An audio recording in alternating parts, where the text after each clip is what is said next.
We're in Fresno, California. We're taking a look at a tub shower combination valve. We've got some water damage in the ceiling down below.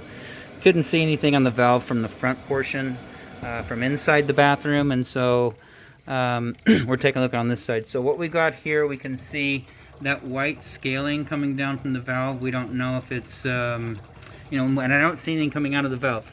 And if we put a light on there, you can see the brass in this white cover plate. Nothing, but you can see right there, at least with the light off, that discoloration is from water. So I don't know how it got there.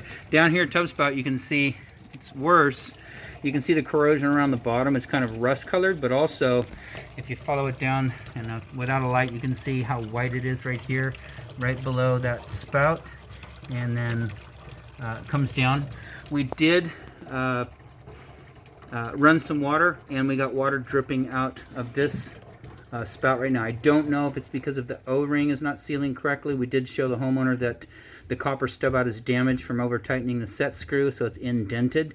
And if that indentation, the indentation is further back than the O-ring, but we did have water dripping out here. So that's one source. But then once you get to this point of the tub, and I'll take a picture with a light and without a light, you can see the wide scaling in this area. Comes down, flows across the top here, and so then it's really hard to troubleshoot. Is this assembly leaking when you're overfilling the tub, or is it just water coming down through? But you can see that all the way, it gets wider and wider, because it's fiberglass, it's porous, so it just keeps filling out until it gets down here. Down below, you can see the damage. Hopefully I didn't just flip the camera over. You can see the damage there down to the ceiling. And so, I mean, it's dried up right now, but something's been dripping. We don't see anything in the waste.